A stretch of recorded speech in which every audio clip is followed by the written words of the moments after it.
Welcome to NSTV. నేను రాజీవ్. ముందుగా headlines చూద్దాం. కరీంనగర్ జిల్లా కొత్తపల్లి మండలం చింతకుంట గ్రామంలో ఈరోజు మున్నూరు కాపు ఆధ్వర్యంలో పోచమ్మ బోనాలు, రేణుక ఎల్లమ్మ బోనాలు నిర్వహించడం జరిగింది. గత 11 ఏళ్ల నుంచి నిరంతరాయంగా నిర్వహించడం జరుగుతుంది. వ్యవసాయం సమృద్ధిగా ఉండాలని, అమ్మవారి ఆశీస్సులు ఉండాలని కోరారు. కులస్తులు పెద్ద ఎత్తున పాల్గొన్నారు.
ఈరోజు చింతకుంట గ్రామంలో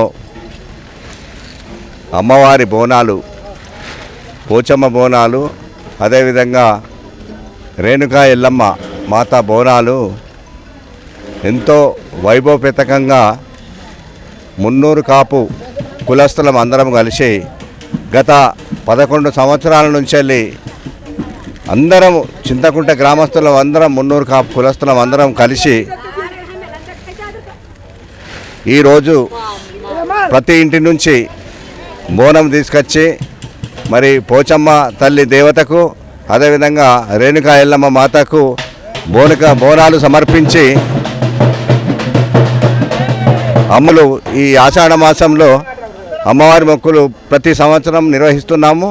మరి అదేవిధంగా మాకు కాపులంటేనే వ్యవసాయం, మరి వ్యవసాయము సమృద్ధిగా జరగాలి, పంటలు బ్రహ్మాండంగా పండాలంటే మంచి వర్షాలు కురవాలి. మరి వర్షాలు కురవాలని చెప్పి అమ్మవారికి అందరం బోనాలు సమర్పించి మొక్కుకోవడం జరిగింది. అదేవిధంగా మా గ్రామస్తులు కానీ మా జిల్లా ప్రజలు కానీ అందరూ సుఖ సంతోషాలతో ఉండాలని చెప్పి శ్రీ రేణుకా ఎల్లమ్మ మాతను, అదేవిధంగా పోచమ్మ మాతను కోరుకుంటూ మరి ఈరోజు బోనాలు సమర్పించడం జరిగింది. జై మాత, జై రేణుకా ఎల్లమ్మ, జై. ఈనాటి చింతకుంట గ్రామంలో ప్రతి ఏటా ఆషాఢ మాసంలో అంగరంగ వైభవంగా శ్రీ చింతకుంటలో మున్నూరు కాపు సంఘవారి ఆధ్వర్యంలో అంగరంగ వైభవంగా పోచమ్మ బోనాలు మరియు రేణుకా ఎల్లమ్మ బోనాలు మున్నుక బాధ్యంలో పంబాల వారి మరియు దప్పు కళారచే అంగరంగ వైభవంగా ఆటపాటలతో ధూమ్ధాంగా వాడలు దద్దరిల్లేగా శాంతి భద్రతలు నెలకొన్నట్టుగా ప్రశాంతంగా తీసుకొచ్చి ఆ యొక్క రేణుకా ఎల్లమ్మ పండుగ అంగరంగ వైభవం చేశాము. దీనికి సహకరించిన మున్నూరు కాపు సంఘ కుల పెద్దలు మరియు గ్రామంలో ఉన్న అన్ని కులాల మతాల వారు మా యొక్క దప్పు కళాకారులు పంబాల వారిచే ఈనాటి కార్యక్రమం నేటితో మంచి విజయవంతం జరిగింది.